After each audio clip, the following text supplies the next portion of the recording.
Un niño de la mano de su padre. En casa vivían 10 mujeres, un niño y un señor. Las mujeres eran Tata, que había sido la niñera de mi abuela. Tenía casi 100 años y estaba medio sorda y medio ciega. 2 muchachas del servicio, Emma y Teresa. Mis 5 hermanas, Mariluz, Clara, Eva, Marta, Sol. Mi mamá y una monja. El niño, yo. Amaba al Señor, su Padre, sobre todas las cosas. Lo amaba más que a Dios. Un día tuve que escoger entre Dios y mi papá, y escogí a mi papá. Fue la primera discusión teológica de mi vida, y la tuve con la hermanita Josefa, la monja que nos cuidaba a Sol y a mí, los hermanos menores. Si cierro los ojos puedo oír su voz recia, gruesa, enfrentada a mi voz infantil. Era una mañana luminosa y estábamos en el patio, al sol, mirando los colibríes que venían a hacer el recorrido de las flores. De un momento a otro, la hermanita me dijo: su papá se va a ir para el infierno. ¿Por qué?, le pregunté yo. Porque no va a misa. ¿Y yo? Usted va a irse para el cielo, porque reza todas las noches conmigo. Por las noches, mientras ella se cambiaba detrás del biombo de los unicornios, rezábamos Padre Nuestros y Ave Marías. Al final, antes de dormirnos, rezábamos el credo. Creo en Dios Padre Todopoderoso, Creador del cielo y de la tierra, de todo lo visible y lo invisible.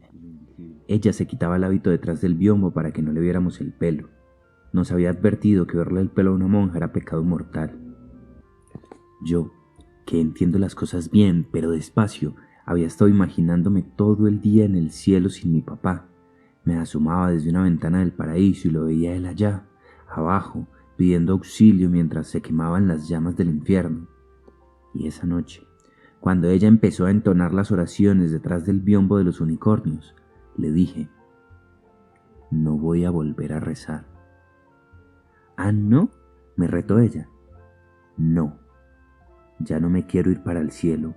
A mí no me gusta el cielo sin mi papá. Prefiero irme para el infierno con él. La hermanita Josefa asomó la cabeza. Fue la única vez que le vimos sin velo, es decir, la única vez que cometimos el pecado de verle sus mechas sin encanto, y gritó: ¡Chito! Después se dio la bendición. Yo quería a mi papá con un amor que nunca volví a sentir hasta que nacieron mis hijos. Cuando los tuve a ellos, lo reconocí, porque es un amor igual en intensidad, aunque distinto, y en cierto sentido opuesto. Yo sentía que a mí nada me podía pasar si estaba con mi papá, y siento que a mis hijos no les puede pasar nada si están conmigo. Es decir, yo sé que antes me haría matar, sin dudarlo un instante, por defender a mis hijos, y sé que mi papá se habría hecho matar sin dudarlo un instante por defenderme a mí. La idea más insoportable de mi infancia era imaginar que mi papá se pudiera morir, y por eso yo había resuelto tirarme al río Medellín si él llegaba a morirse. Y también sé que hay algo que sería mucho peor que mi muerte, la muerte de un hijo mío. Todo esto es una cosa muy primitiva, ancestral, que se siente en lo más hondo de la conciencia, en un sitio anterior al pensamiento. Es algo que no se piensa, sino que sencillamente es así, sin atenuantes, pues uno no lo sabe con la cabeza, sino con las tripas.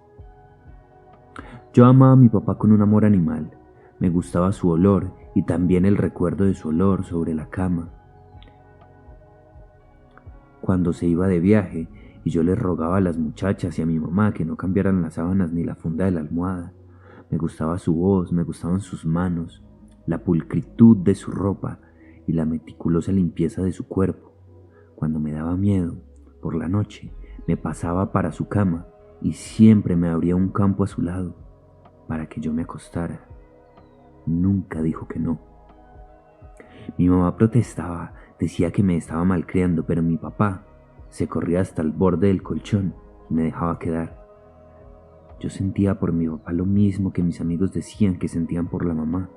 Yo olía a mi papá Le ponía un brazo encima, me metía el dedo pulgar en la boca y me mordía profundo, hasta que el ruido de los cascos de los caballos y las campanas del carro de la leche anunciaban el amanecer. Mi papá me dejaba hacer todo lo que yo quisiera. Decir todo es una exageración. No podía hacer porquerías como hurgarme la nariz o comer tierra. No podía pegarle a mi hermana menor ni con el pétalo de una rosa. No podía salir sin avisar que iba a salir, ni cruzar la calle sin mirar a los dos lados. Tenía que ser más respetuoso con Emma y Teresa, o con cualquiera de las otras empleadas que tuvimos en aquellos años, Mariela, Rosa, Margarita, que con cualquier visita o pariente.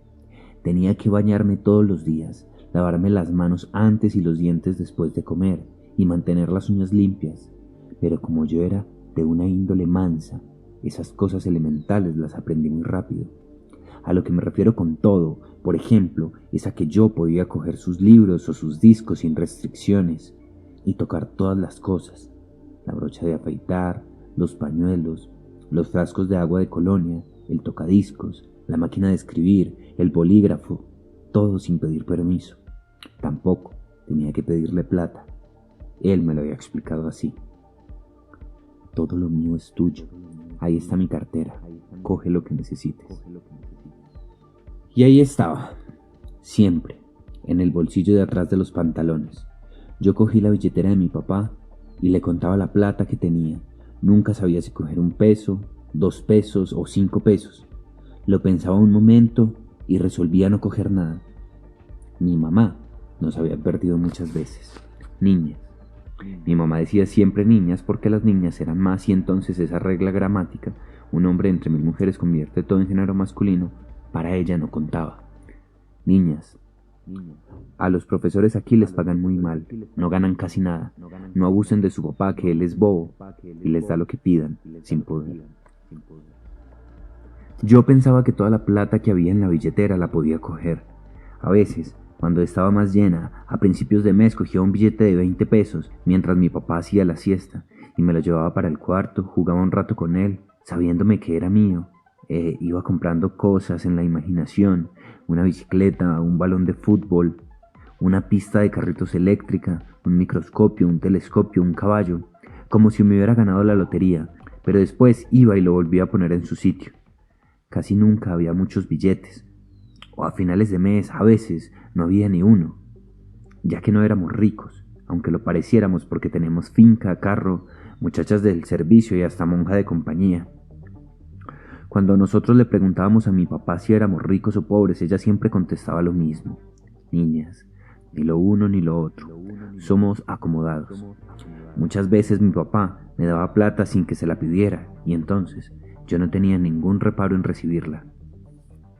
Según mi mamá, y tenía razón, mi papá era incapaz de entender la economía doméstica.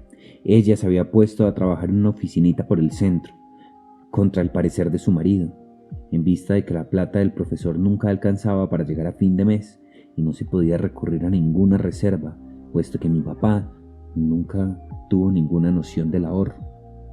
Cuando llegaban las cuentas del servicio, cuando mi papá le decía que era necesario pagarle al albañil que había cogido unas goteras en el techo, o al electricista que había arreglado un cortocircuito, mi papá se ponía de mal genio y se encerraba en la biblioteca a leer y a oír música clásica a todo volumen para calmarse. Él mismo había contratado al albañil, pero siempre se le olvidaba preguntar antes cuánto iba a cobrar por el trabajo, así que al final cobraban lo que les daba la gana. Si mi mamá hacía el contrato, en cambio, pedía 2 presupuestos, regateaba y nunca había sorpresas al final.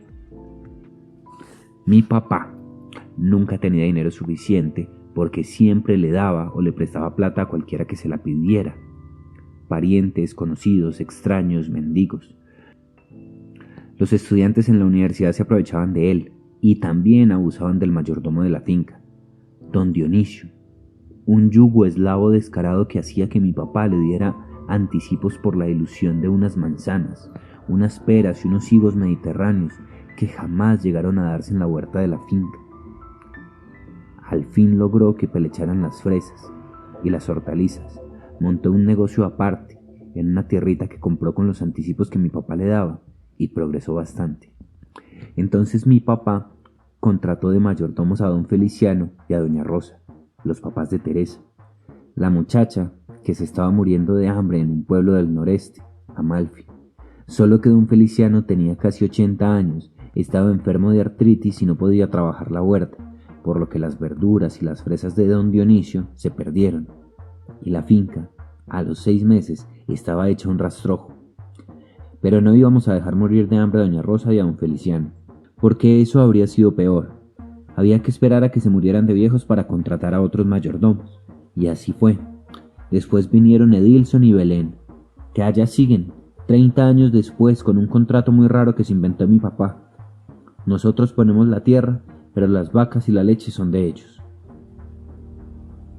Yo sabía que los estudiantes le pedían plata prestada porque muchas veces los acompañaba a la universidad y su oficina parecía un sitio de peregrinación. Los estudiantes hacían fila afuera, algunos sí, para consultarle asuntos académicos o personales, pero la mayoría para pedirle plata prestada. Siempre que yo fui, varias veces mi papá sacaba la cartera y les entregaba a los estudiantes billetes que jamás devolvían, y por eso alrededor de él había siempre un enjambre de pedigüeños. Pobres muchachos, decían, ni siquiera tienen para el almuerzo, y con hambre es imposible estudiar.